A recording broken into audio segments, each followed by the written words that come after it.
तेरा मंगल तेरा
देवांचे आणि मनुष्यांचे शास्ता तथागत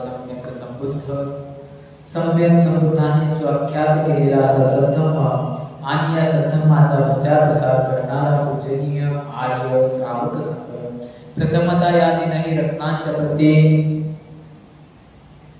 पंचांग प्रणाम बुद्ध धम्म संघ या तीन रत्नांची तुम्हाला ओळख निर्माण करून देणारे या भारतीय घटनेचे शिल्पकार परमपूज्य बोधिसत्व डॉक्टर बाबासाहेब आंबेडकर बाबासाहेबांच्या समग्र धम्मक्रांतीस शेवटच्या श्वासापर्यंत समर्पित राहून सर्वांप्रती मंगलकामना शुभाशीष व्यक्त करतो।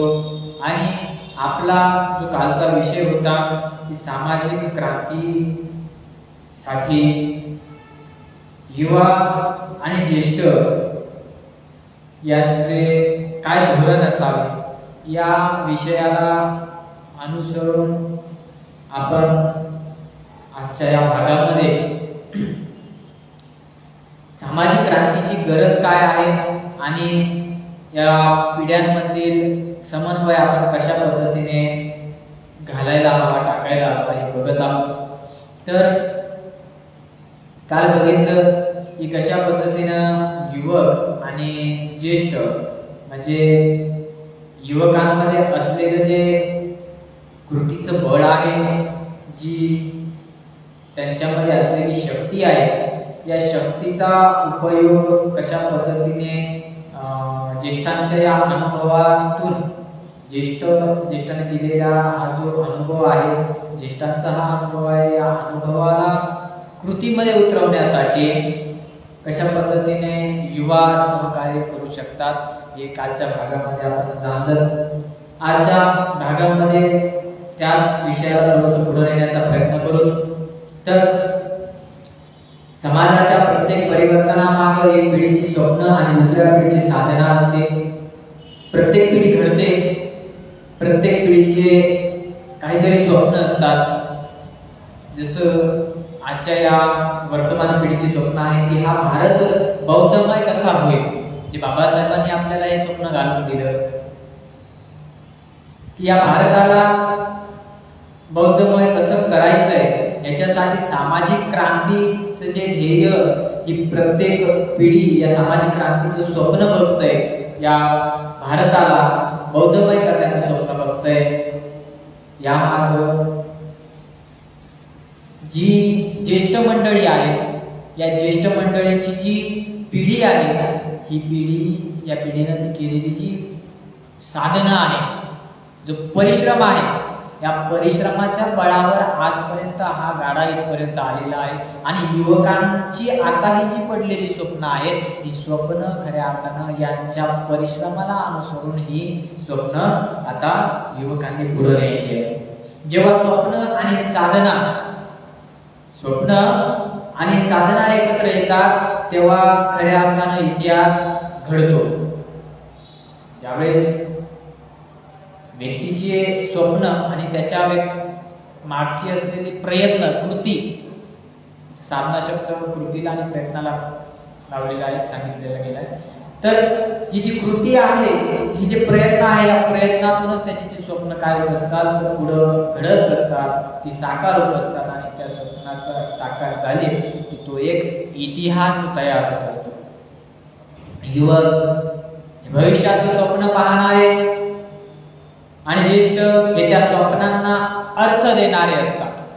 म्हणून हा युवा आणि ज्येष्ठाचा जो नातं आहे, हे मैत्रीचं नातं, हे धम्माचं नातं खऱ्या अर्थानं मजबूत दोरीनं बांधल्या गेलेलं पाहिजे, मजबूत असावं.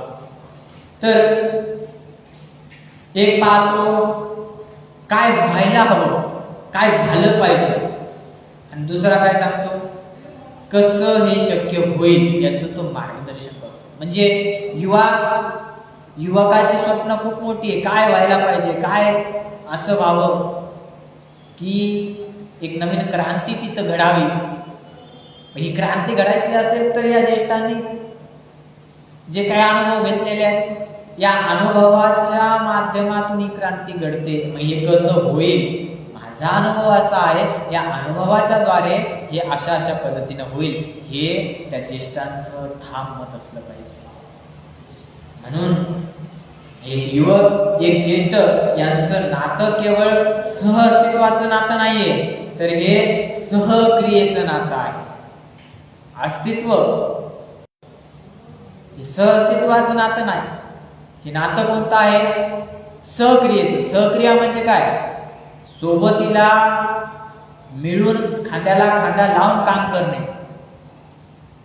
ही जे सहक्रिया आहे, ही सहक्रिया फार इतर महत्वाची आहे. समाजाच्या पायामध्ये जितकी मूल्य पक्की आहेत तितकाच तो समाज टिकाऊ असतो. पायाच जर आपला कच्चा असेल तर समाजाची जी रचना आहे, वरचे असलेले जे काही माळे आहेत, हे माळे काय होतील, कोसळून पडून जातील. म्हणून समाजाच्या व्यवस्थेचा पाया, हा पाया मात्र भक्कम पाहिजे. तेव्हाच त्या समाजाची जी काही वरची पिढी आहे, जे काही माळे आहेत, हे माळे कशा पद्धतीने भक्कम राहतील, त्या पायाच्या भक्कम असल्या कारणाने हे माळे सुद्धा भक्कम राहतील. मूल्यांची मुळं ज्येष्ठांच्या अनुभवामध्ये असतात आणि त्यांची फळं युवकांच्या कृतीमध्ये असतात. युवक कृती करतो, पण जोपर्यंत ज्येष्ठांची मुळं म्हणजे त्या झाडाची मुळं जोपर्यंत आतपर्यंत खोलवर रुजले गेलेली नसतात, तोपर्यंत त्या झाडाला फळ लागते का, व्यवस्थित फळधारणा होत नाही. कारण त्या झाडाला खत पाणी आहे, त्या झाडाला वेळोवेळी त्या झाडाची काळजी घेणं आहे. म्हणजे कृती, ही कृती कोण करू शकतंय, ते युवक. आणि त्या झाडाची मुळं काय आहे, ज्येष्ठ. हे कृती आणि ज्येष्ठ ही मुळं, तरच त्या झाडाला मिळतील चांगली फळं. म्हणून जर आपण फक्त फळाची हाव केली, हे फळ मला हवंय, हे फळ मला हवंय, हे हाव जर धरून बसलं, पण मुळच आपण जपली नाही, तर हा समाज पूर्ण वाळून जाईल. जसं झाडाची मुळं जपल्या गेली नाही, झाड क्षणात जळून जातं.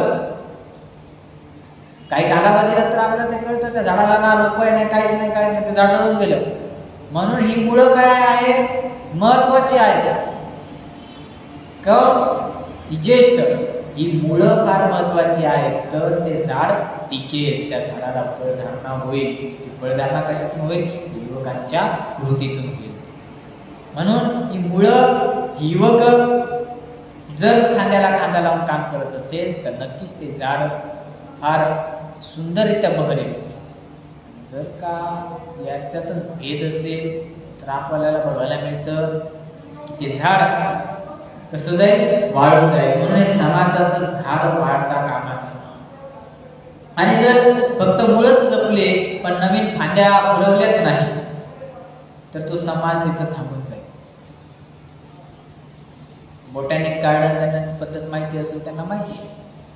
बोटॅनिक पद्धतीमध्ये त्या झाडाचं काय करतात, एक छोटं रूप तयार करतात.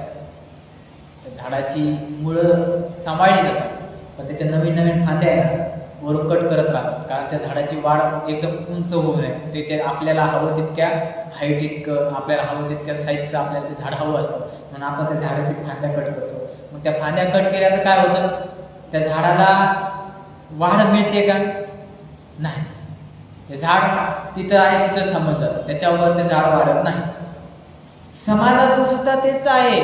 समाजाची ज्येष्ठ जर आपण धरून ठेवली पण आपण युवकांना तिथं वाव दिला नाही, त्या नवीन फांद्यांना जर तिथं वाव दिला नाही तर काय होईल बरं? तो समाज तिथंच थांबेल, त्या समाजाची उन्नती होणार नाही. आणि एक वेळ असं आहे, ते ज्येष्ठ आहेत, ज्येष्ठांना त्यांच्या टाइम पिरियडनुसार निघणं आहे. नंतर काय, शेवटी ते झाडाची तिथं वाढ थांबेल, युवकांना वाव मिळाला नाही, वाढ थांबेल तर तो समाज तिथं संपून जाईल. म्हणून या दोन्ही गोष्टी तितक्या महत्वाच्या आहेत. आणि जर फक्त म्हणून नवतेचं स्वागत आणि मूल्यांचं रक्षण हे दोन्ही पिढ्यांनी एकत्र करावं लागतं, तेव्हाच कुठेतरी या समाजाला दिशा मिळते, या सामाजिक क्रांतीला दिशा मिळते. या सहकार्याची सुरुवात एकण्यातून होते. ही सहकार्य जे आहे, एकमेकांचं ज्यावेळेस तिथं आदरभाव निर्माण होतो, एकमेकांचं ऐकायला सुरुवात केला जातो, त्या ठिकाणी तेव्हा त्या ऐकण्यातून या सहकार्याची सुरुवात तयार होते. तरुणांनी हे ज्येष्ठाचं ऐकावं, ज्येष्ठ व्यक्ती आहेत, तरुणांनी त्यांचा आदर ठेवला पाहिजे, त्यांचं ऐकलं पाहिजे. उपदेश म्हणून नाही ऐकायचं, तर त्यांचा अनुभव आहे, हा अनुभव गाढा आहे, प्रखंड आहे, म्हणून तो अनुभव म्हणून तुम्हाला ऐकायचा. तू काय तू सांगतोय आणि आपण ऐकायचं असं नाही. कारण त्या व्यक्तीचा त्या क्षेत्रामध्ये, त्या व्यक्तीचा त्या चळवळीमध्ये, त्या क्रांतीमध्ये तेवढा अनुभव आहे आणि त्या अनुभवाच्या आधारावरूनच तुम्हाला कुठे आपण चुकतोय, कुठे आपण बरोबर आहे, या गोष्टी आपल्याला लवकर लक्षात येतात. म्हणून तरुणांनी ज्येष्ठांचं ऐकलं पाहिजे. का ऐकलं पाहिजे? उपदेश म्हणून नाही ऐकलं पाहिजे, तर अनुभव म्हणून ऐकलं पाहिजे. त्यांचा अनुभव हा गाढा असतो, प्रखंड असतो. आणि त्याच पद्धतीने ज्येष्ठांनी सुद्धा तरुणांचं ऐकायला हवं. मग कसं? तर ते तरुणांचं का ऐकावं की ते नालायकपणाचं नाही, तर ते नवविचाराचं बियाणं आहे, म्हणून आपण त्याला ऐकायला हवं. त्याच्यामध्ये काय संकल्पना आहेत, त्याच्यामध्ये वर्तमान काळाला अनुरूप काय संकल्पना त्याच्या डोक्यामध्ये भिंत आहेत, या संकल्पनाला ज्येष्ठांनी जाणायला हवं. म्हणजे त्या संकल्पनांना अजून वाव मिळतो, त्या संकल्पनांना अजून खतपाणी दिल्या जातं. कारण ती कृती आहे, ही कृती जर महत्वाची असेल, ही कृती, या कृतीला अजून वाव मिळवून द्यायची असेल तर आपल्याला तिला खतपाणी घालावं लागतं. ऐकणं हे क्रांतीचं पहिलं पाऊल आहे. कारण जेव्हा आपण ऐकतो तेव्हा आपण समजतो, आणि जेव्हा आपण समजतो तेव्हा आपण एकमेकांसोबत जुळल्या जातो. म्हणून ऐकणं हे फार महत्वाचं आहे. आणि जेव्हा आपण जुळतो तेव्हा परिवर्तन हे सहजरित्या शक्य आहे, शक्य होतं. कारण ऐकणं म्हणजे धम्माचा अंश, त्याला आपण सम्यक श्रवण असं देखील म्हणू शकतो. सम्यक श्रवण म्हणजे एक चांगल्या गोष्टी मी काय करतोय, ऐकत आहे, श्रवण करत आहे, आणि त्यातून माझं आचरण मी शुद्ध करत आहे. याला श्रुतमय प्रज्ञाचा भाग देखील म्हणता येईल. श्रुतमय प्रज्ञा म्हणजे काय? जी तुम्ही काय करतात, देशनं ऐकतात, कोणा व्यक्तीचं ऐकतात, कोणा व्यक्तीचा अनुभव ऐकतात, ही श्रुतमय प्रज्ञा आहे. या श्रुतमय प्रज्ञेच्या आधारावर तुम्ही काय करतात, स्वतःच्या विचारांना अजून वाव देतात आणि स्वतः तुम्ही अजून प्रज्ञावान बनण्याचा प्रयत्न करताय. बाबासाहेबांनी लोकांना फक्त सांगितलं नाही तर त्यांचं ऐकलंय सुद्धा. म्हणूनच त्यांना लोकांचे दुःख समजले आणि त्याच्यावर उपाय काढता आले. बाबासाहेबांनी सामाजिक अभ्यास ज्यावेळेस केला, प्रत्येक घटकाचा तो अनुभव घेतला.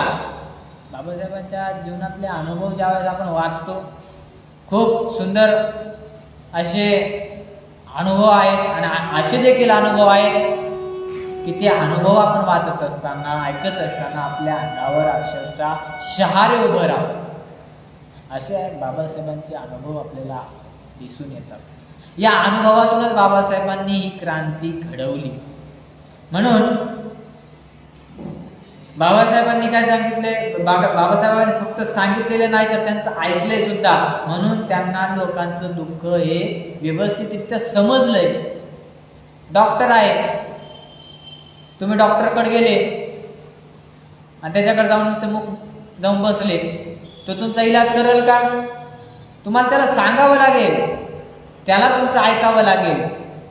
मला असं असं दुखतंय, मला असा असा त्रास आहे आणि हा त्रास माझा असा असा वाढतोय, असा असा कमी होतोय.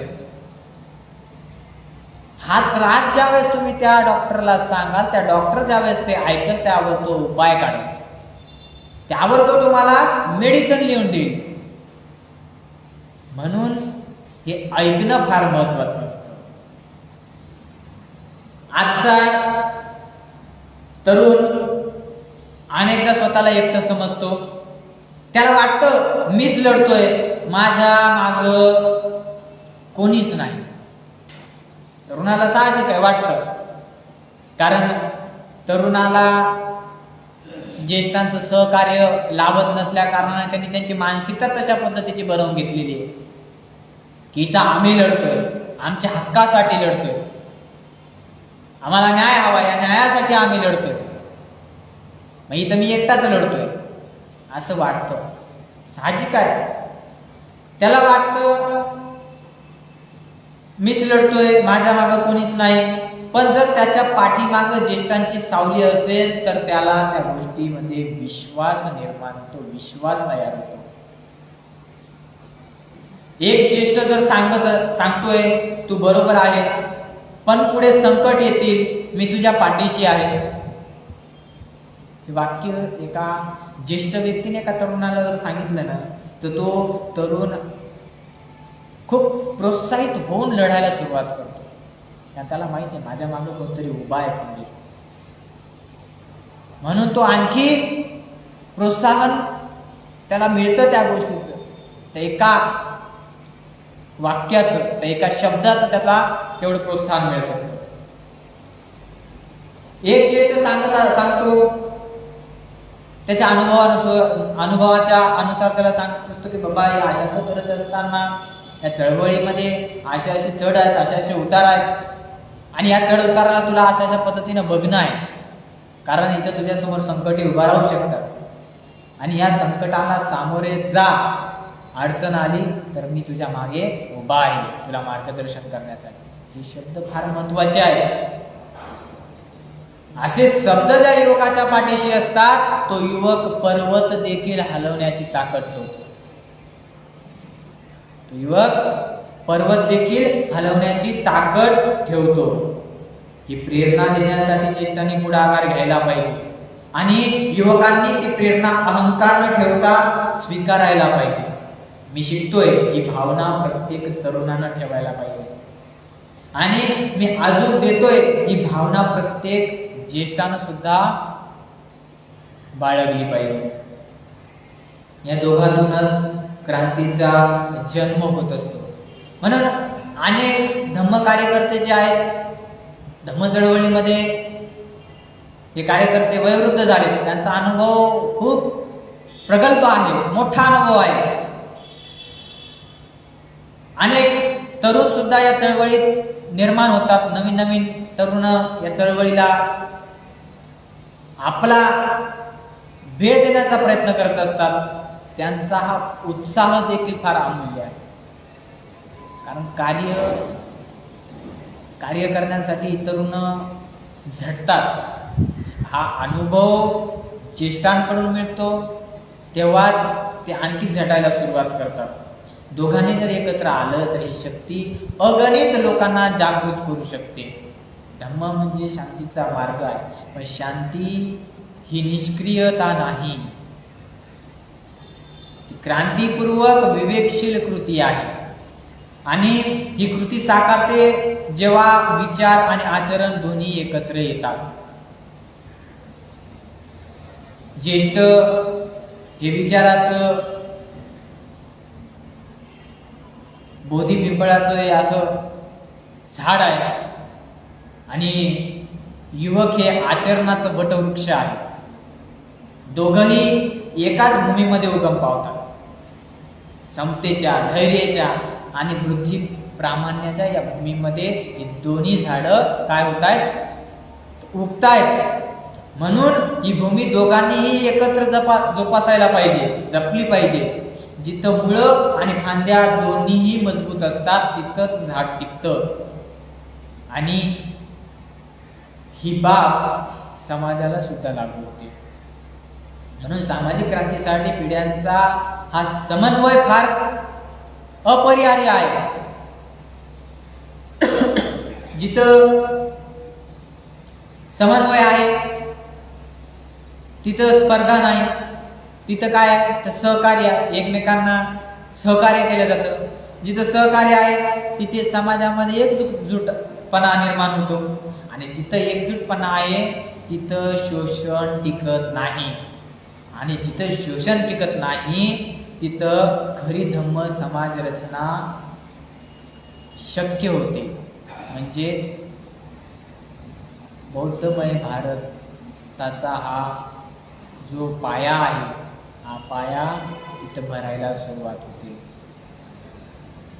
म्हणून ज्येष्ठांना हवंय की तरुण पुढे जावेत आणि तरुणांना हवंय की कोणीतरी आमच्या पाठीला उभं राहावं. ज्येष्ठांनी वेळोवेळी या गोष्टीचा विचार करायला पाहिजे की आपण आजपर्यंत जितकं काम केलं, या कामाला पुढे नेण्याची ताकद ही पुढची पिढी करणार आहे. आता समाज रचनेच्या बाबतीत कदाचित लक्षात येत नाही, पण कौटुंबिक म्हणलं की पटकन लक्षात येतं. घरात वडील पोराकडून अपेक्षा काय ठेवतो की बाबू घराचा वंशाचा दिवा पाहिजे. का तर आपला वंश पुढे चालायला हवा, आपला वंश पुढे चालायला हवा, म्हणून त्यांना मुलगा हवा असतो. का तर तो आपल्या वंशाला पुढे नेईल, आपल्या धनसंपत्तीला अजून वाढवेल. हे आपण कौटुंबिक स्तरावर हा विचार करतो, परंतु सामाजिक स्तरावर हा विचार करतो का? सामाजिक स्तरावर मी जे चळवळीत काम केलंय 1900च्या त्या दशकांमध्ये, माझ्याकडून माझा जेवढा वेळ मी चळवळीला दिलाय, नंतर माझ्या मुलानं 2000चं दशक गाठलं, त्या दशकामध्ये माझ्या मुलानं वेळ दिलाय. आता त्या मुलाची जिम्मेदारी की त्याचा जो मुलगा आहे त्या मुलानं सुद्धा वर्तमान दशक गाजवायचंय.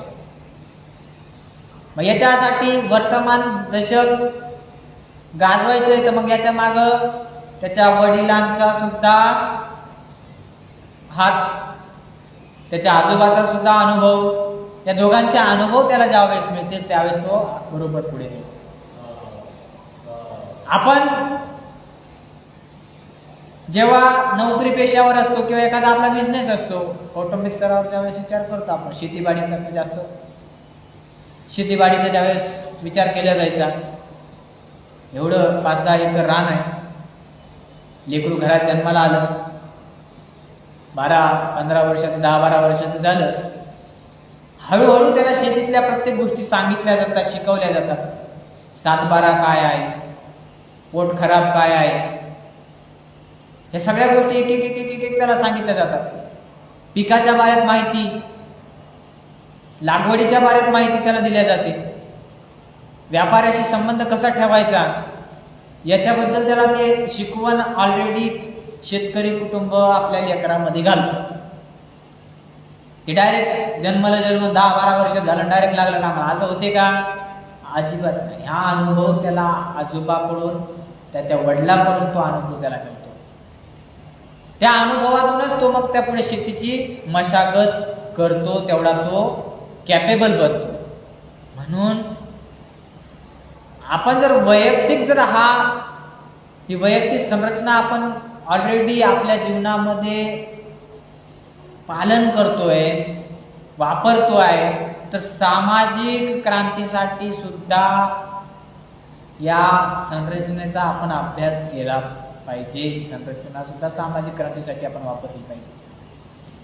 तर अधिक प्रभावी पद्धतीने ती सामाजिक क्रांती काय होईल तर वाढेल.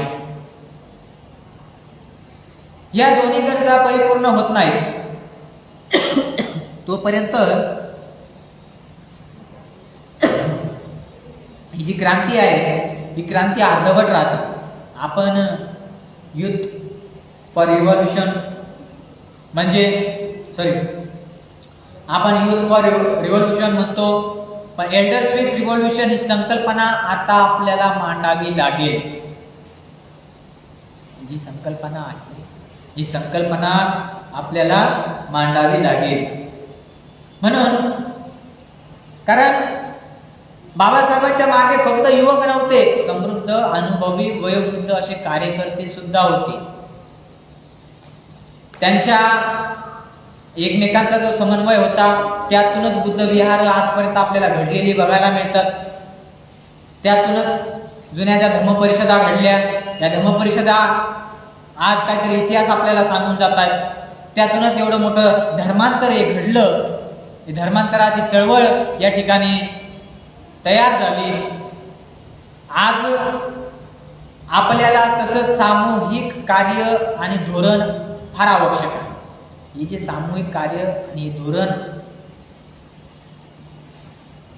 जर आपल्याला पुढं पूर्णत्वास न्यायचं आहे तर एल्डर विथ रिव्हॉल्युशन हा संकल्पना, युथ फॉर रिव्हॉल्युशन ही संकल्पना इथं आपल्याला जाणून घ्यावी लागेल.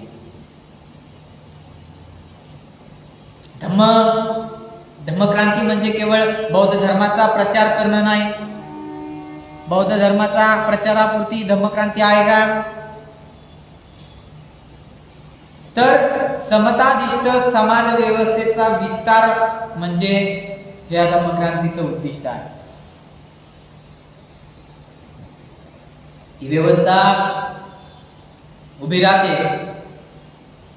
जेव्हा प्रत्येक माणूस, प्रत्येक पिढी एकमेकांना समजून घ्यायला तयार होते.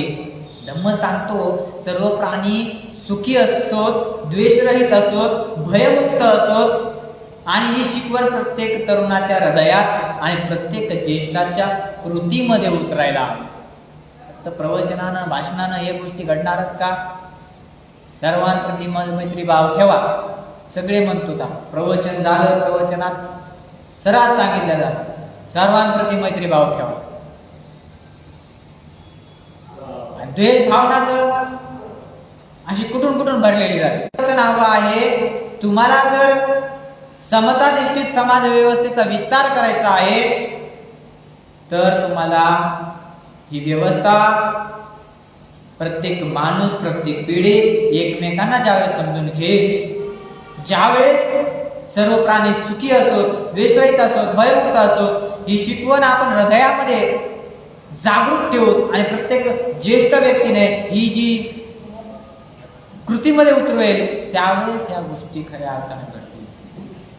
आज समाजामध्ये द्वेष वाढतोय. जात आहे, धर्म आहे, वर्ग आहे, लिंग आहे यांच्या नावानं फूट पडते.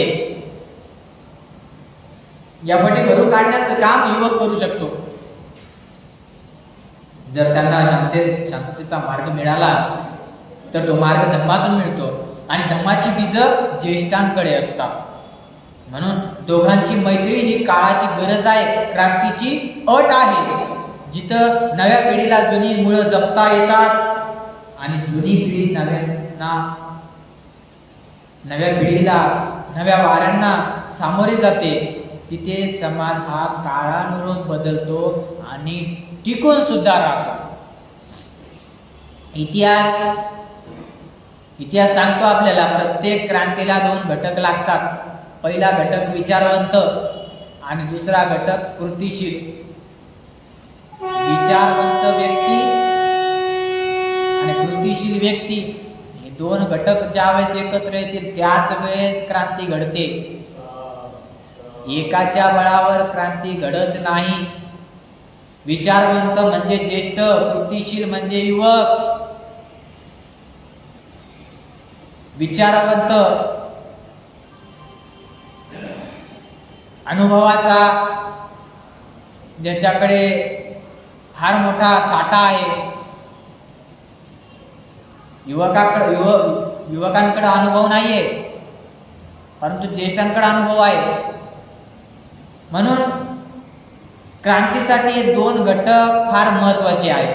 आपण समाजामध्ये चांगली माणसं शोधतो, पण खरं तर एकत्र येणारी माणसं हवीत, ना की चांगली. आज युवकांना सोशल मीडिया त्याचा वापर जर पॉझिटिव्ह वेचा पद्धतीने करायचा असेल, त्याचा वापर लोकजागृतीसाठी करता येतो. ज्येष्ठांकडं सत्यकथा आहे, ज्यांची मुळं चळवळीमध्ये आहेत. एकानं माध्यम द्यावं आणि दुसऱ्यानं मजकूर द्यावा, हे सूत्र जर स्वीकारलं तर समाज मात्र बदलतो. बाबासाहेबांचा जीवन प्रवास हे एक उत्तम उदाहरण आहे. त्यांनी तरुण वयात अध्ययन केलं, ज्येष्ठ वयामध्ये आंदोलन केलं.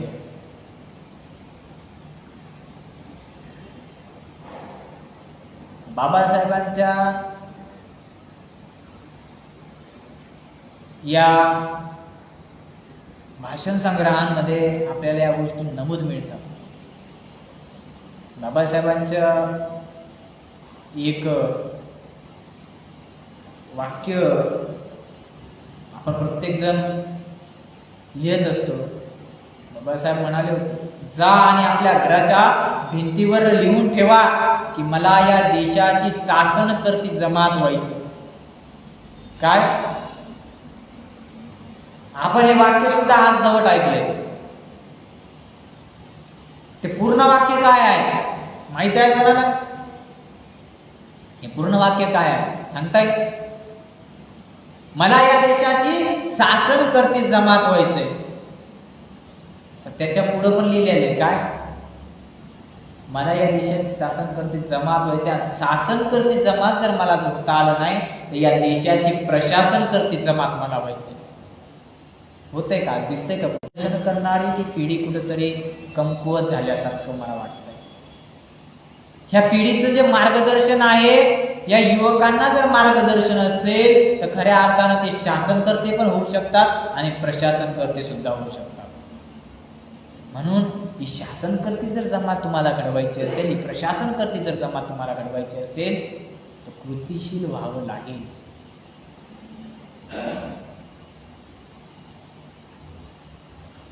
तरुणांना जागतिक ज्ञान मिळवता येतं आणि ते ज्ञान ते त्यांच्या मातृभूमीसाठी ते वापरू शकतात. हाच आदर्श युवकांनी ज्येष्ठांच्या ध्यानात घ्यावा.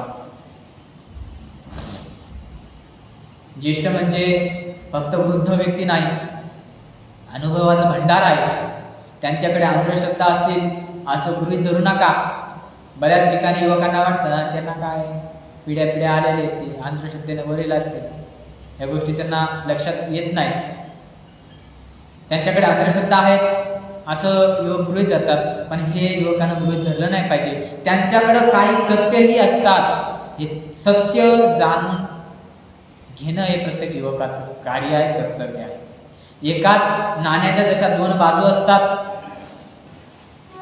आणि युवक जो आहे फक्त उतावळेपणा असतो असंही गृहीत धरणं चुकीचं आहे. हे सुद्धा ज्येष्ठांच्या लक्षात आलं पाहिजे. युवक हा अतिशय उतावळा आहे.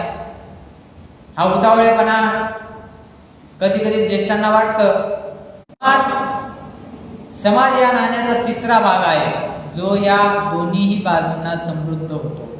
म्हणूनच क्रांती घडवायची असेल तर युवकांनी स्वतःला पूर्ण समजून घेतलं पाहिजे आणि ज्येष्ठांनी आमचं आयुष्य संपलं असं समजून बाजूला बसलं नाही पाहिजे. कारण ज्या दिवशी अनुभव बाजूला ठेवला जातो त्या दिवशी इतिहासाची पुनरावृत्ती होते आणि ज्या दिवशी ऊर्जा वाया घालवली जाते ना त्या दिवशी संधी सुद्धा हातातून निसटते.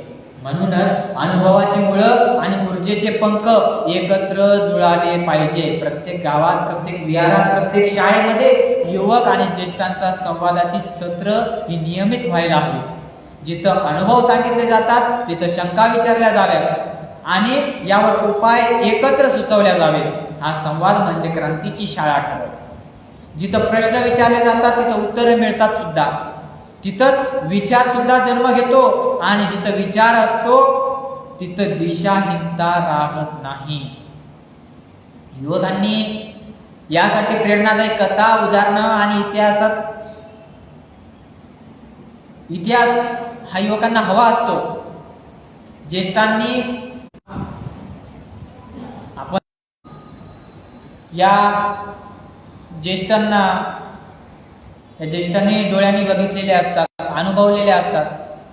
या युवकांना तरी तो इतिहास आहे, परंतु या ज्येष्ठांना कशा पद्धतीने समजावून सांगितले जाते, त्या अनुभवांना एक कथारूप कसं दिल्या जाईल, त्या कथेच्या माध्यमातून, त्या उदाहरणाच्या माध्यमातून त्या युवकांपर्यंत ते कसं पोहोचवलं जाईल, हे ज्येष्ठांनी याची जबाबदारी घ्यायला हवी. अनेक युवकांनी तर अशा या कथांवर खूप मोठे ॲनिमेशन तयार केलेले आहेत, शॉर्ट फिल्म्स तयार केलेल्या आहेत, पॉडकास्ट तयार केलेले आहेत, पोस्ट टाकलेली आहेत. आणि अजून सुद्धा हे अनुभव ज्येष्ठांनी त्या युवकांपर्यंत जर पोहोचवले तर खूप मोठ्या पद्धतीने हे अनुभव डिजिटलाइज होतील. कारण नुकताच एक तो तमिळ पिक्चर आपण बघितला, जय भीम नावाचा. त्या वकिलाचा जो संघर्ष आहे, त्या व्यक्तीचा, त्या बाईचा जो संघर्ष आहे, सत्य घटनेवर आधारित घडलेली ती संघर्ष कथा आपण बघितली.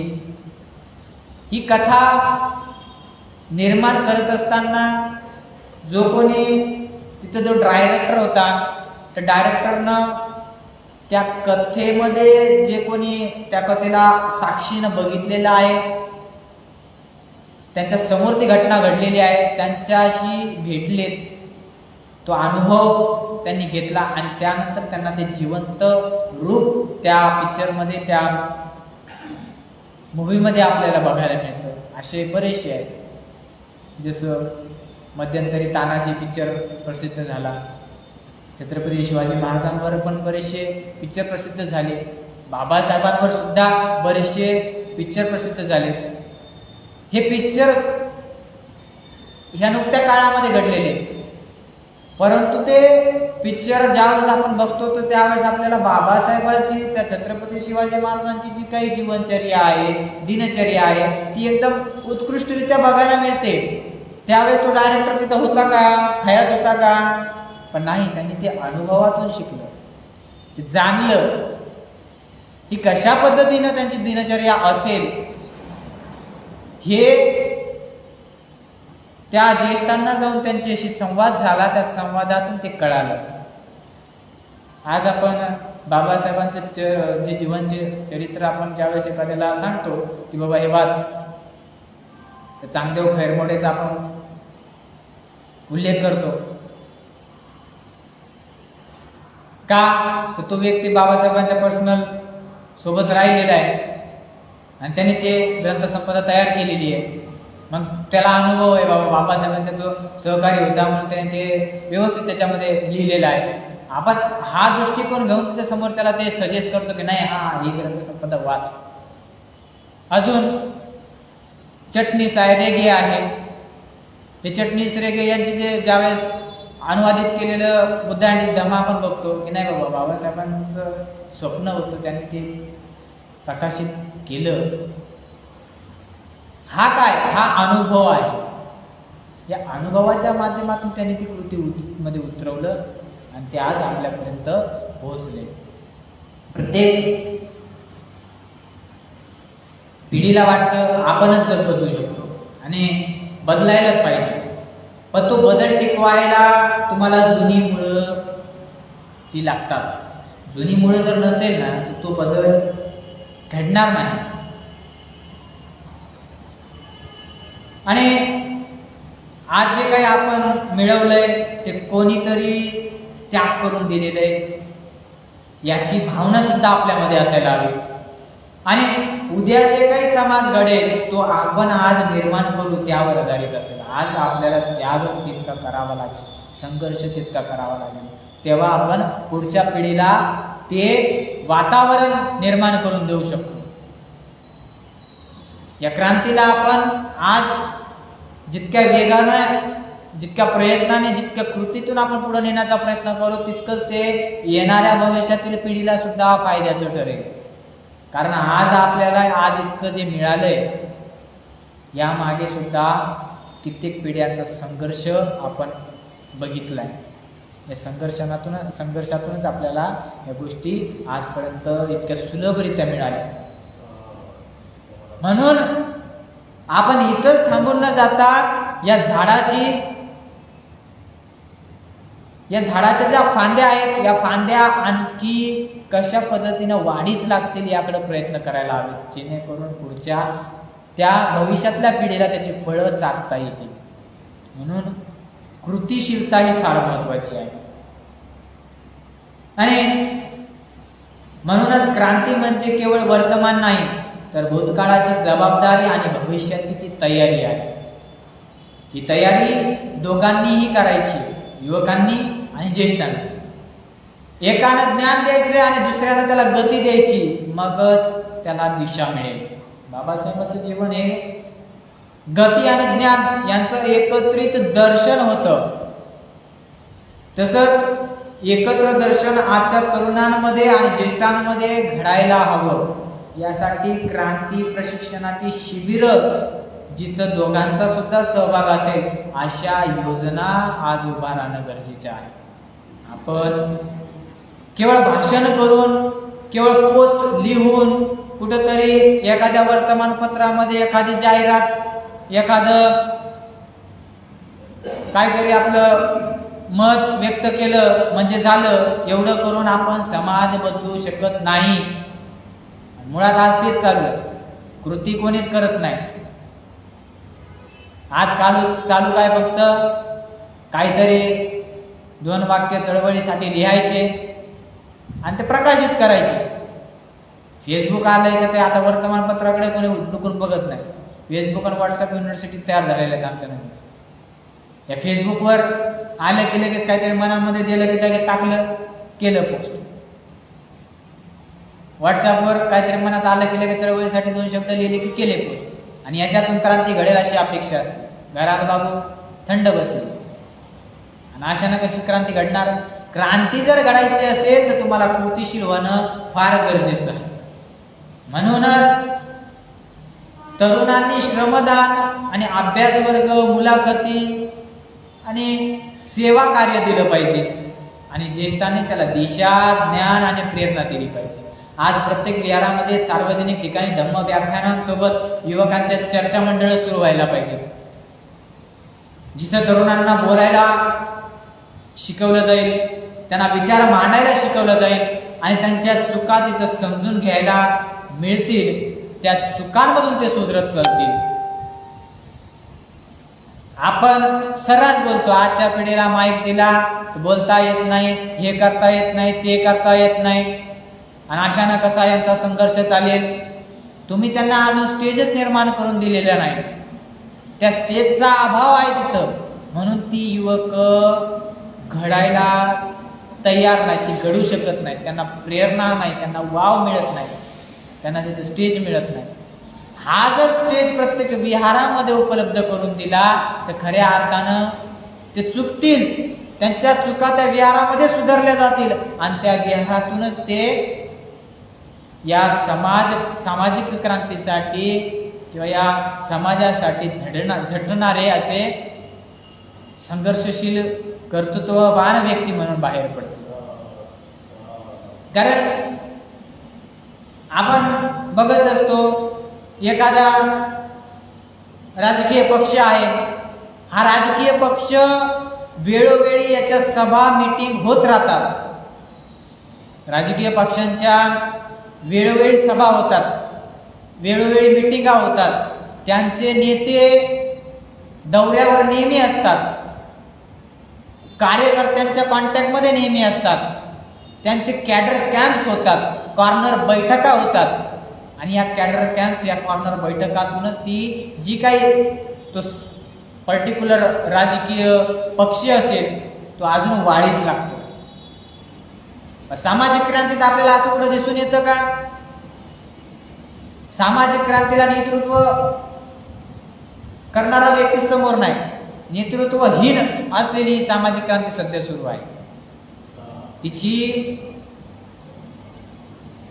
काय म्हणतात, एखादं झाड आहे आणि या झाडाला जर माळी नसेल तर ते झाड कुठेही वाढेल, कोण्या दिशेला वाढेल. पण माळी असेल ना तो बरोबर मुळांची पण सुद्धा राखण करतो आणि त्या फांद्यांची सुद्धा राखण करतो. त्याला माहिती आपण फांद्या अशा पद्धतीनं जर व्यवस्थित ठेवल्या, इथून कट केल्या, इकडून अशा पद्धतीने त्याला शेप दिला तर त्याला अशा पद्धतीनं फळं लागते. हे त्या माळ्याला माहीत असतं. म्हणजे तो माळी म्हणजे कोण? त्या झाडाचं रक्षण करता, या समाजाचा रक्षण करता कोण असतो? त्याला तो नेतृत्व करतो. प्रवचनामध्ये आपण सर्रास लिहितो बाबासाहेबांनंतर असा कोणी वाली या समाजाला निर्माण झाला नाही, तयार झाला नाही. बाबासाहेबांनी जे वाक्य सांगितलं होतं आपल्याला, जा आणि आपल्या घराच्या भिंतीवर लिहून ठेवा, मला या देशाची शासनकर्ती जमात बनायची. आपण तेवढंच ऐकलं, शासन बस, शासनकर्ती जमात बनायचंय म्हणजे माझ्या डोक्यात काय बसलंय, मला इथं फक्त राज्यच करायचं. ही चुकीची धारणा आपण डोक्यामध्ये घेऊन बसलो. शासन करायचं, राजकीय क्रांती घडेल. मी मागे सांगितलं होतं, राजकीय क्रांती घडायला वेळ लागत नाही जर तुमची सामाजिक क्रांती प्रबळ असेल तर. म्हणून तुमची सामाजिक क्रांती फार महत्वाची आहे. सामाजिक क्रांतीच्या आधारावरच तुमची राजकीय क्रांती घडू शकते. बाबासाहेबांनी जास्त वेळ हा सामाजिक क्रांतीसाठी दिलेला, ना की राजकीय क्रांतीसाठी. ज्यावेळेस बाबासाहेब राजकारणात उतरले त्यावेळेस आपल्या समाजानं, शिकल्या सवर्णांनी बाबासाहेबांना धोका दिला. बाबासाहेबांनी सुद्धा बोलून दाखवलं होतं की मला मुझे पढ़े लिखों ने धोका दिया है. हे पुन्हा घडू नये याची दक्षता जर घ्यायची असेल तर आजच्या युवकांना आपल्याला तसं प्रबळ बनवावं लागेल. आणि त्या युवकांना प्रबळ बनवायचं असेल तर तुमचा अनुभव फार महत्वाचा आहे. म्हणून असं झालं की समजा हे केवळ लोकांचं नव्हे तर पिढ्यांचं एक संत शरीर आहे, जिथं डोकं, हृदय आणि पाय सगळे समन्वयानं चालतात. तिथंच समाज प्रगतीकडे, समतेकडे आणि धर्माकडे वाटचाल करतो. तर जिथं जुनी आणि नवी पिढी एकत्र चिंतन करते तिथं सामाजिक चैतन्य निर्माण होतं. चिंतनातूनच क्रांतीचा उदय होत असतो. घोषणांमधून क्रांतीचा उदय होत नाही किंवा विचारांमधून क्रांतीचा उदय होत नाही. तो कुठून होतो? चिंतनातून क्रांतीचा उदय होत असतो. म्हणून युवक ज्येष्ठ परिषदा, संमेलन, व्याख्यानमाला या गोष्टी आता काळाची गरज बनली आहे. ह्या हव्यातच या व्यासपीठावर जिथं अनुभव आणि ऊर्जा एकत्र मांडली जाते तिथं मार्ग स्पष्ट होतो. जिथं संवाद असतो तिथं संशय कमी होतो आणि समज वाढते. म्हणून प्रत्येक सामाजिक संघटनेनं पिढ्यांमधला सेतू घडवणारी धोरणं तयार केली गेली पाहिजे. एखादं उदाहरण जर बघितलं आपण, ज्येष्ठ नागरिक परिषदांमधून युवा कार्यकर्ते जर तयार होऊ शकतात आणि युवा फोरम मध्ये ज्येष्ठांचा गौरव, स्मरण आणि माहितीचं संकलन होऊ शकतं. हा परस्पराचा जो सन्मान आहे हे दोघांचं अस्तित्व, या दोघांच्या अस्तित्वाला अर्थ देत असतो. कारण समाज हा फक्त भविष्य नाही, तो भूतकाळाचा उत्तरदायित्व आहे. बाबासाहेबांनी इतिहास लिहिला, संविधान तयार केलं, धर्म परिवर्तन केलं, एवढं मोठं घडवून आणलं, पण ती एकट्याच्या बळावर घडवलं का? एकट्याच्या बळावर त्यांनी घडवलेलं नाही. त्यांच्यासोबत नव्या पिढीचे विद्यार्थी उभे होते, त्यांच्यासोबत महिला उभ्या होत्या, त्यांच्यासोबत श्रमिक उभे होते आणि त्यांच्यासोबत ज्येष्ठ कार्यकर्ते सुद्धा उभे होते. या सर्वांच्या एकीमुळं एवढं मोठं आज आपल्याला बघायला मिळतंय. ही एकजूट हीच सामाजिक क्रांतीचं बीज आहे. आज त्या बीजांना नव्या जमिनीत रुजवायला हवं. विज्ञान, शिक्षण, रोजगार, तंत्रज्ञान या क्षेत्रामध्ये ही बीज आज रुजवायला हवीत. आजही युवकांनी नवा विचार मांडताना ज्येष्ठांचा सल्ला घेतला पाहिजे आणि ज्येष्ठांनी नव्या विचाराला विरोध न करता समजून घेऊन मार्ग दाखवला पाहिजे. ही कृती म्हणजे विचारगंगेचं सिंचन आहे आणि जिथं एकतर्फी प्रवाह होत नाही तर परस्पर पूरकता होते. धम्म शिकवतो पारमिता म्हणजे परिपूर्ततेकडे नेणार आचरण, ज्याला आपण पारमिता, पार मी शब्द, त्या शब्दाचा त्याचा अर्थ दडलेला. पार मी, मीच्या पार, मला कसं जायचंय? मीच्या पार जायचंय. म्हणजे माझं आचरण मला कसं करायचं आहे तर परिपूर्ण आचरणाकडे मला जायचंय. यामध्ये क्षमाशीलता आणि दातृत्व अत्यंत महत्वाचं ठरतं, जे ज्येष्ठांकडे असतं. आणि उत्साह आणि सत्यशोध हे तरुणाकडं एकत्र, या दोन्ही बाबी एकत्र एकात्म होतो त्यावेळेस हा पूर्ण समाज एकात्म होत असतो. खऱ्या अर्थानं क्रांती त्या समाजात होते जिथं दोन पिढ्यांचा परस्पर सन्मान असतो. युवक जिथे म्हणतो आजोबा तुमचा काळ वेगळा होता पण तुमचा अनुभव हा अमूल्य आहे, आणि आजोबा म्हणतात मुला तू माझ्या पुढे गेलास, मला याचा आनंद आहे.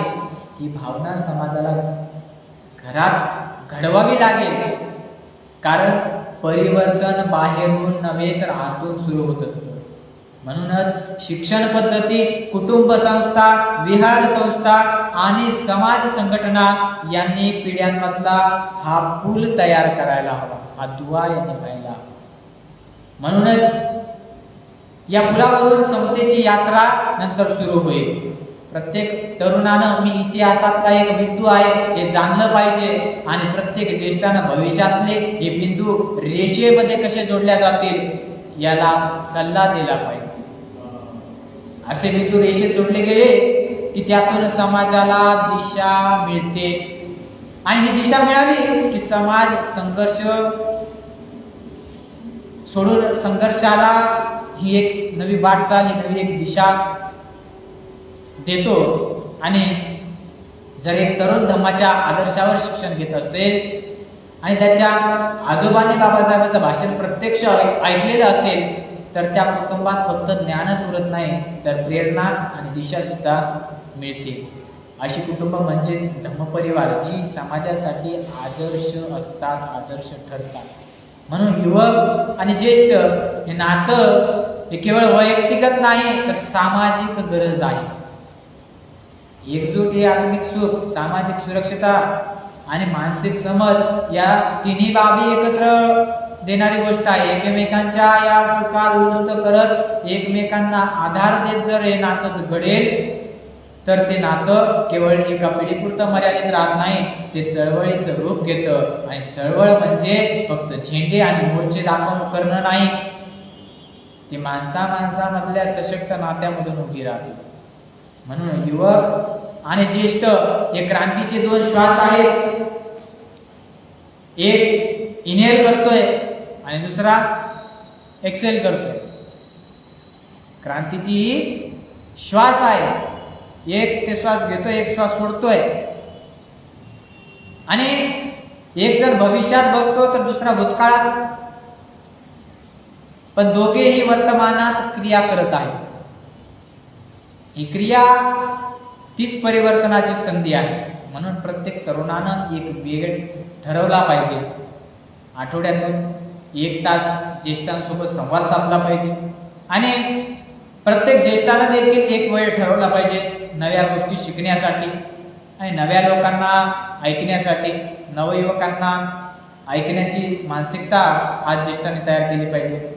अशा लहान कृतीतून मोठे विचार निर्माण होतील, जिथं पिढ्या एकमेकांवर संशय न करता एकमेकांच्या अनुभवात श्रद्धा ठेवतील.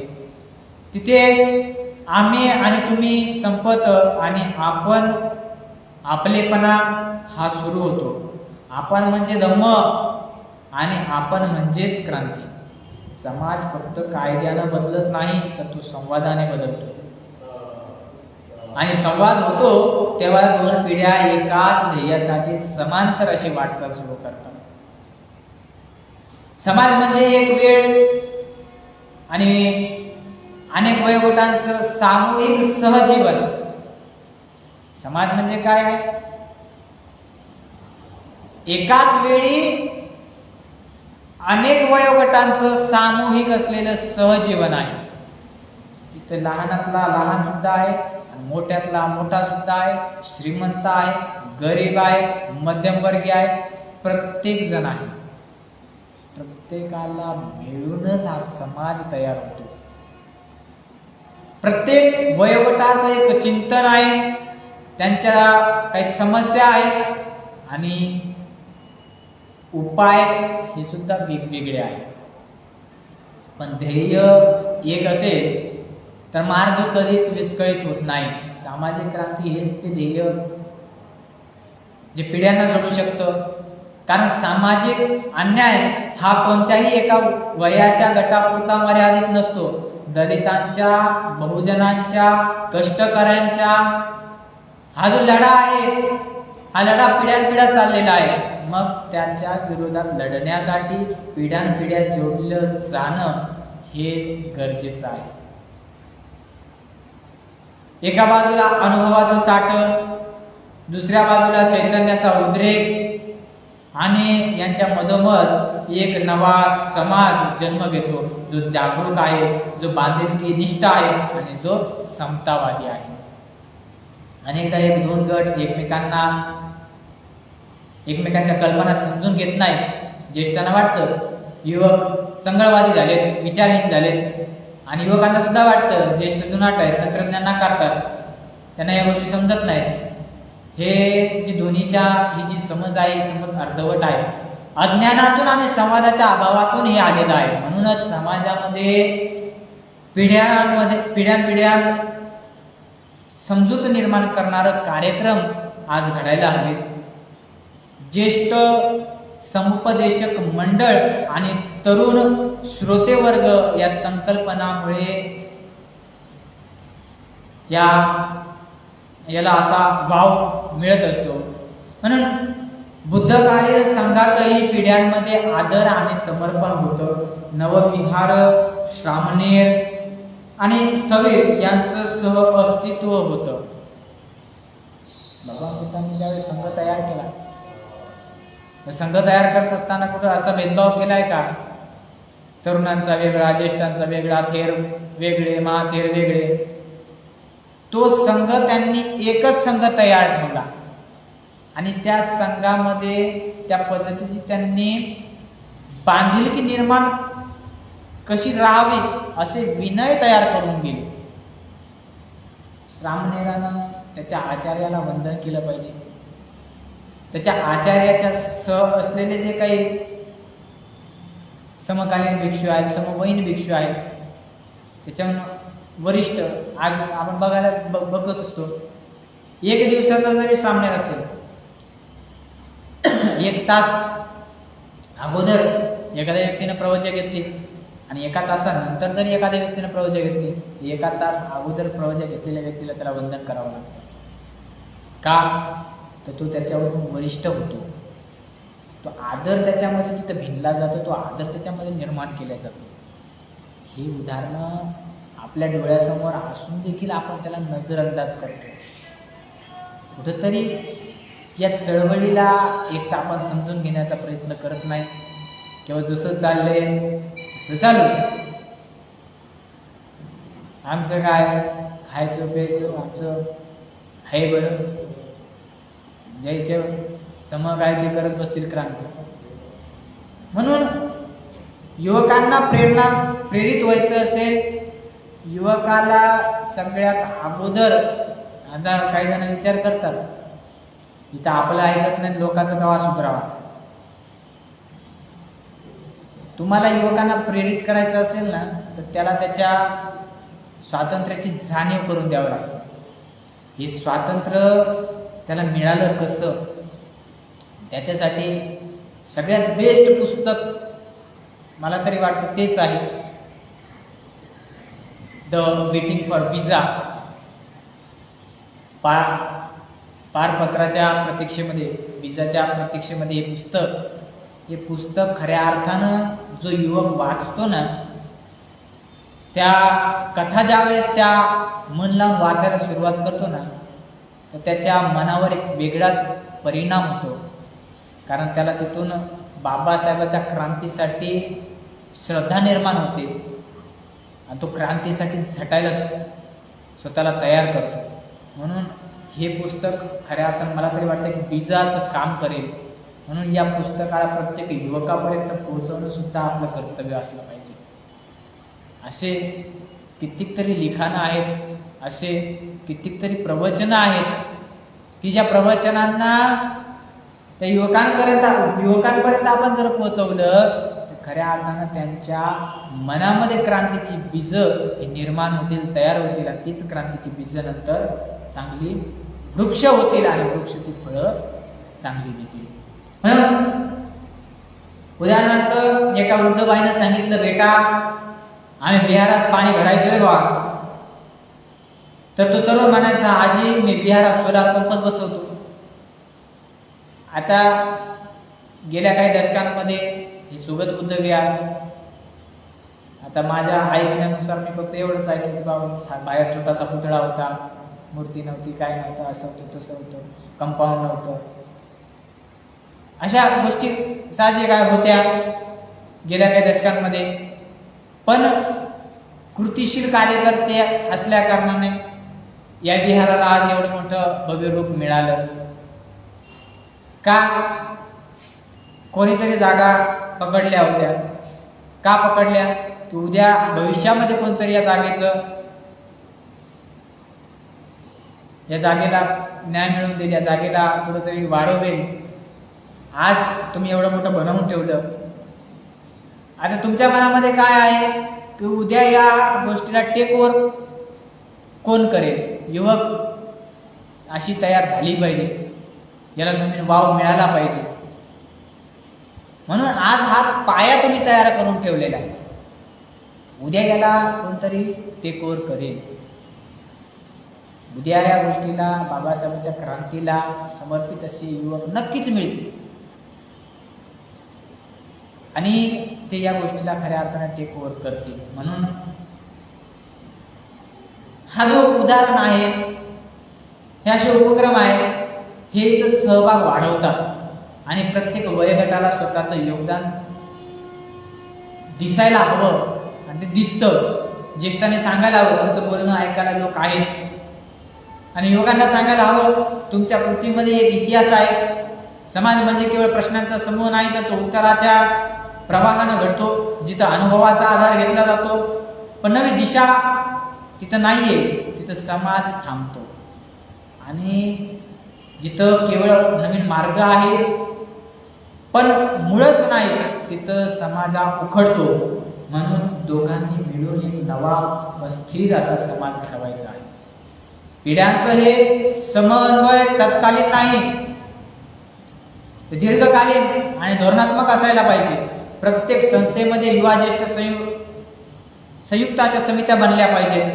त्या समित्यांमधून प्रशिक्षण, समस्या सल्ला आणि कृतीचं नियोजन केलं गेलं पाहिजे. तरुणांना सन्मानपूर्वक जबाबदाऱ्या द्यायला पाहिजे आणि ज्येष्ठांनी आदरपूर्वक स्थान सुद्धा द्यायला. एकमेकांवर टीका करून या गोष्टी होणार नाहीत. एकमेकांच्या मूल्यांची पूर्तता करून ही क्रांती घडेल.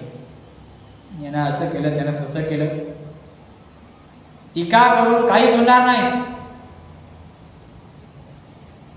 ही क्रांती जर घडवायची असेल तुम्हाला तर मूल्यांची पूर्तता करावी लागेल. क्रांती ही उपहासातून होत नसते, तर ही उपकारातून घडते.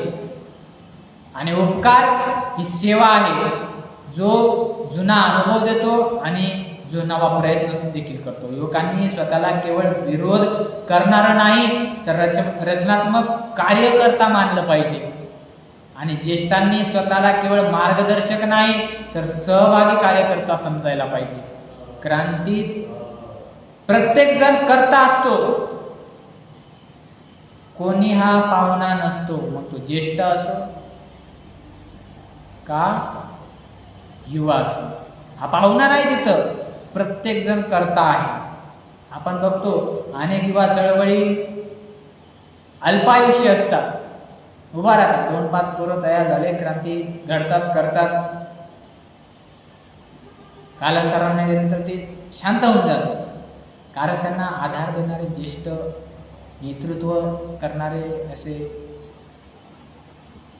जो पाया आहे, हा ज्येष्ठ लोक त्यांना तिथं मिळत नसतात. आणि या दोन्ही तुटलेली जी टोकं आहेत, ही तुटलेली टोकं जोडली गेली पाहिजे. यासाठी एक नवं व्यासपीठ तयार करायला पाहिजे. जे चर्चेचं असलं पाहिजे, कृतीचं असलं पाहिजे आणि सहकार्याचं देखील असलं पाहिजे. मी एकटा काय करू हा विचार फार जणांच्या मनात असतो, पण आपण दोघं मिळून काय करू शकतो असा विचार निर्माण झाला की दिशाही बदलते. आज अनेक युवक धम्म डिजिटल करत आहेत, पण त्यात ज्येष्ठांची जुनी भाषणं, आठवणी, अनुभव नसतात. आणि अनेक ज्येष्ठ सोशल मीडियावर केवळ थिल्लर माध्यम मानतात, पण तो युवकांचा बौद्धिक हत्यार आहे हे आज ज्येष्ठांना समजायला हवं. या दोघांनी एकत्र आलं तर इतिहासाचं वर्तमानात रूपांतर होईल. आणि उदाहरणार्थ जर बघायला गेलं, एका मुलानं आजोबाच्या आठवणीवर एखादा पॉडकास्ट सुरू केला आणि हजारो लोक त्याला ऐकायला सुरुवात झाली. हीच धम्मदृष्टी, जुना दीप नवी वात घालून तेवत ठेवणं हे गरजेचं आहे. जोपर्यंत दीप आहे तोपर्यंत अंधार टळतो आणि जोपर्यंत पिढ्या एकत्र आहेत तोपर्यंत क्रांतीची वात ही पेटत राहते. म्हणून एकत्र असणं ही फक्त सवय नाही, ती समाज परिवर्तनाची नीती आहे. हा समाज परिवर्तन जर करायचा असेल तर तुम्हाला या दिव्यामध्ये ही क्रांतीची वात, ही नवीन वात तुम्हाला घालावी लागेल. आणि ही नवीन वात बरोबर तो जुना दिवा, तो जुना दीप हा तेवत ठेवेल.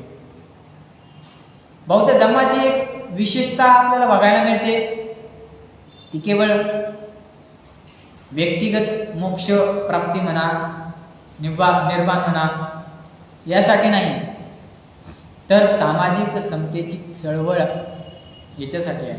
आणि ही समता केवळ सिद्धांतातून नाही तर कृतीतून साकार होते. कृतीला दिशा देतात ते तरुणांची ऊर्जा आणि ज्येष्ठांचा अनुभव. ही ऊर्जा आणि अनुभव यांना एकत्र आणणारा केंद्रबिंदू म्हणजे बुद्ध विहार आहे.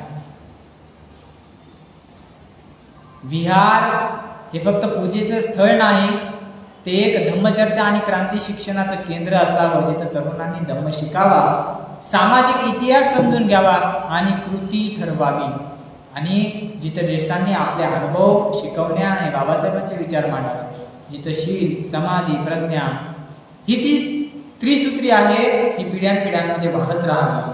कारण क्रांती टिकते ती संस्कारातून, विचारांतून आणि संस्थांमधून. म्हणून विहार हे जणू एका धम्माचं विद्यापीठ व्हावं, हे धम्माचं विद्यापीठ व्हायला हवं.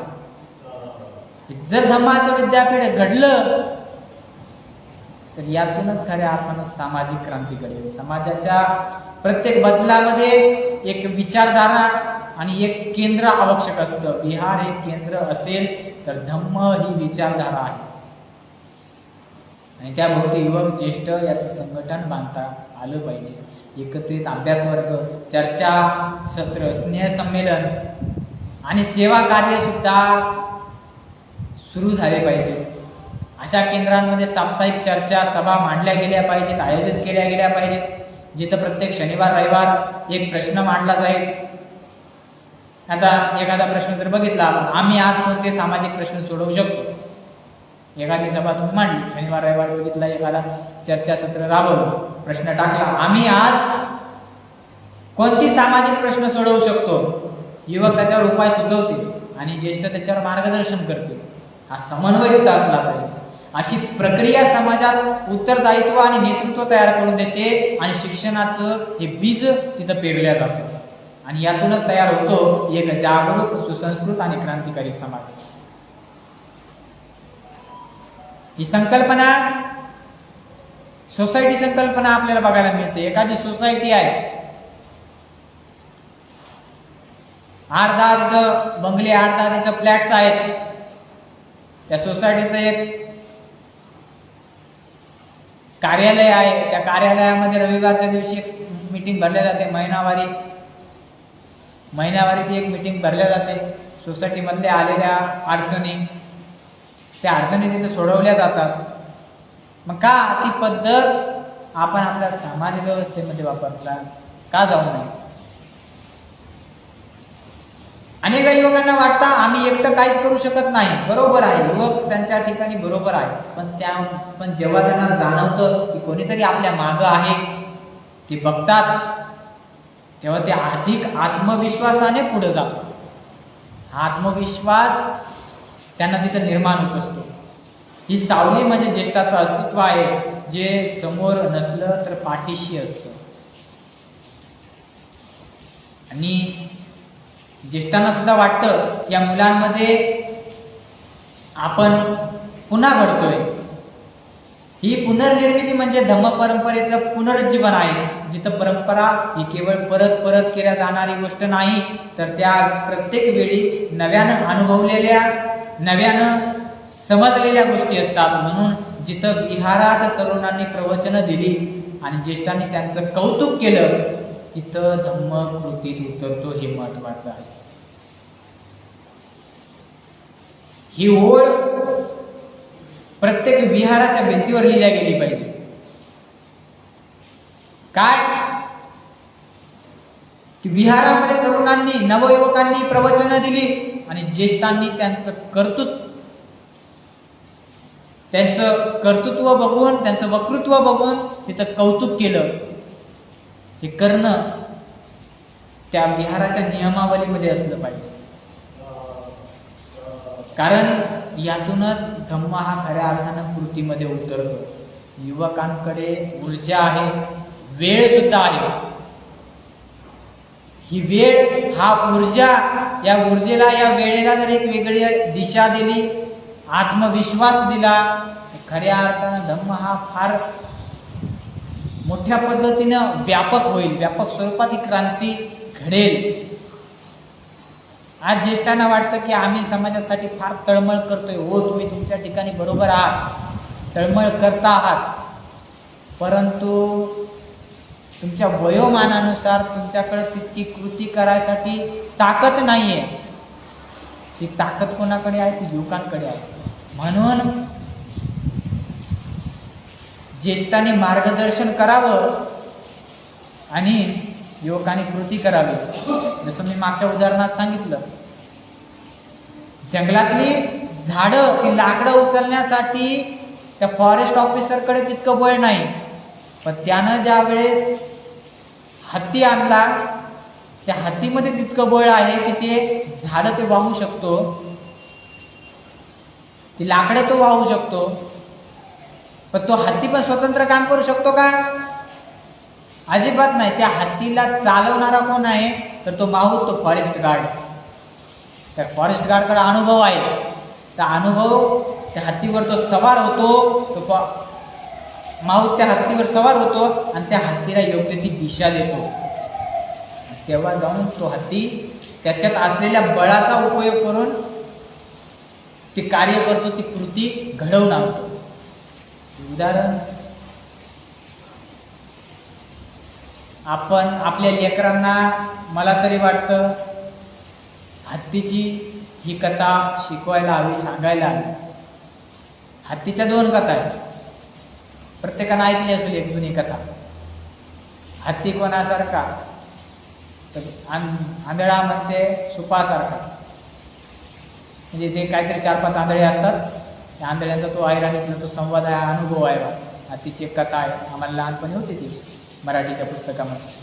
हत्ती तर कशासारखा, ज्यांना पायाला हात लावला तो म्हणतो खांबासारखा, ज्यांना कानाला हात लावला तो म्हणतो सुपासारखा, ज्यांना शेपटाला हात लावला तो म्हणतो झाडूसारखा. हत्ती खरंच कोणाला माहित आहे का हत्ती कोणासारखा आहे? सगळे आंधळे. म्हणून ती कथा ऐकून आपण आंधळे आणि आपले लेकरे आंधळे करण्यापेक्षा हत्ती आणि हत्तीचा माऊत ही कथा आपण आपल्या लेकराला सांगितली पाहिजे, जेणेकरून ही क्रांती ही कृतीमध्ये उतरेल. म्हणून आपण फक्त बाबासाहेबांना काय केलं याच्यावर न थांबता आज आपण काय करू शकतो याच्यावर भर द्यायला पाहिजे. कारण श्रद्धा ही स्मृतीवर चालते, पण कृती ही जाणीवेवर चालत असते. ही जाणीव निर्माण करतात चर्चा, अभ्यास आणि सामाजिक सहभाग. यासाठी तरुणांनी वाचन शिबिर आणि प्रत्यक्ष काम यावर भर द्यायला पाहिजे आणि ज्येष्ठांनी त्यांना आधार, अनुभव आणि प्रेरणा द्यायला पाहिजे. एकानं मूल विचारावं, बाबासाहेबांनी धर्मांतर का केलं बरं, आणि दुसऱ्याने ते सांगावं, कारण त्यांनी स्वातंत्र्यता, समता, बंधुता हे अनुभवायचं ठरवलं. अशा समाजातून एक नवं विचार विश्व तयार होतं, जिथं विचार हे भूतकाळाच्या गर्भातून आलेले भविष्याचे अंकुर असतात. आज अनेक युवा डोळस आहेत, पण मार्गदर्शन शून्य आहे. युवा डोळस आहे, त्यांना मार्गदर्शक काय? शून्य. आणि अनेक ज्येष्ठ मार्गदर्शक आहेत, पण त्यांच्यापर्यंत कोणी पोहोचतच नाही. ही जी दरी तयार झालेली आहे, ही दरी फार मोठी आहे, फार भयावह दरी आहे. कारण त्या दरीमध्ये ह्या अनेक पिढ्या हरवल्या जातात. म्हणून ही दरी भरून काढायची आपल्याला. हे दोघं एकत्र आणायचे. एकत्र आलं तर समाज सांभाळेल आणि दिशा सुद्धा मिळेल. संवाद हेच कनेक्शन आहे विचाराचं, अनुभवाचं आणि क्रियेचं. आणि हे जे संवाद आहे, जितक्या ठिकाणी वाढतील तितक्या ठिकाणी क्रांतीची बीजही पेरल्या जातील. संवाद जिथं वाढेल तिथं क्रांतीचं बीज पेरल्या जाईल. मग ती मंदिरं असो, विहार असो, शाळा असो, सोशल मीडिया असो, प्रत्येक जागा क्रांतीचं प्रशिक्षण केंद्र व्हायलाच पाहिजे. आणि प्रत्येक ज्येष्ठ युवक जोडी ही एक संघ व्हायलाच पाहिजे, जिथं धम्माला दिशा मिळते आणि समाजालाही शक्ती मिळते. युवक हे राष्ट्राचं भविष्य आहे हे आपण नेहमी म्हणतो. ज्येष्ठ त्याच भविष्याचं स्मरण आणि आधारभूत आहे हे आपण कुठेतरी विसरून जातो. आपण स्मरण गमावलं तर दिशा गमावते, आणि दिशा गमावली तर ऊर्जा वाया जाते. म्हणून ऊर्जा आणि अनुभव यांचं हे जे नातं आहे, हेच म्हणजे बुद्ध धम्म आणि संघाचं सजीव स्वरूप. बुद्ध म्हणजे जागृती, धम्म म्हणजे आचरण, आणि संघ म्हणजे सहअस्तित्व. तरुणानं जर डोळसपणानं जागं राहिलं आणि ज्येष्ठांना हात धरून चालवलं तर ही 3 रत्न समाजात साकार होतील. आणि त्या समाजामध्ये कोणालाही अस्पृश्य, उपेक्षित, दुर्लक्षित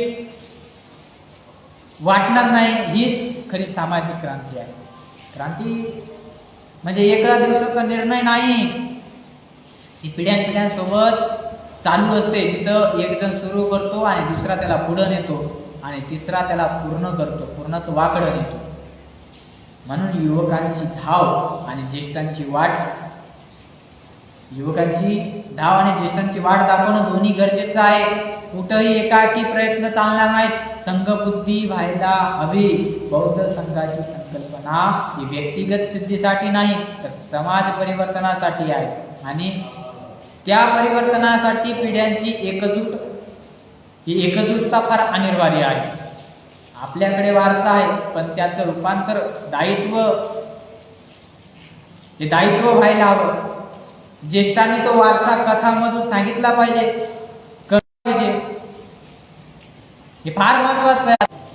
म्हणून जी सामाजिक क्रांतीची आपण वाट बघत आहोत किंवा त्या पद्धतीने आपण विचार करण्याचा प्रयत्न करत आहोत, या सामाजिक क्रांतीला पुढे नेण्यासाठी आपल्याला हे असे ज्येष्ठांचं आणि युवकांचं समन्वय घालणं फार महत्वाचं आहे.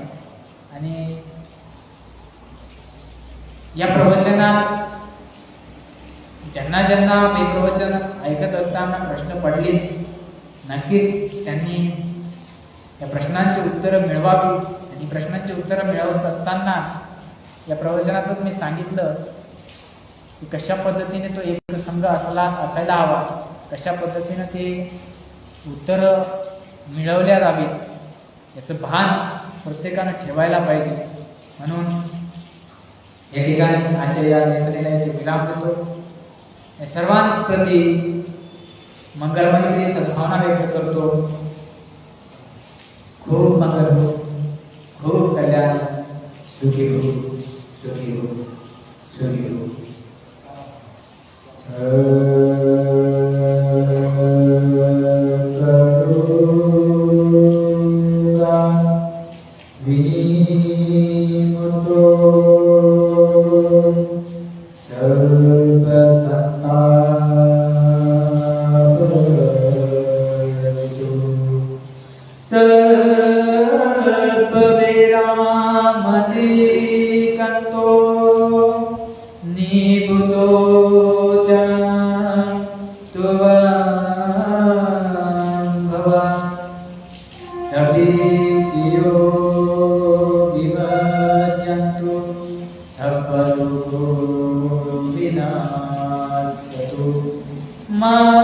ते भवतन्तरायो सुखी दीर्घायुः भवन्. अभिवादन श्रीरस्व नित्यं वट्ठापचारिणो चत्तारो धम्मवर्तन्ते आयुर्वन्ना सुखं बलं. सुखी निरोगं सर्वांच मंगल हो, सर्वांच कल्याण हो, सर्वांच इच्छा अंशदेव इष्ट बुद्ध धम्म संघ यातील रत्नाचर बलाने पूर्ण हो. खूप मंगल हो, खूप कल्याण हो, सुखी हो, सुखी हो, सुखी.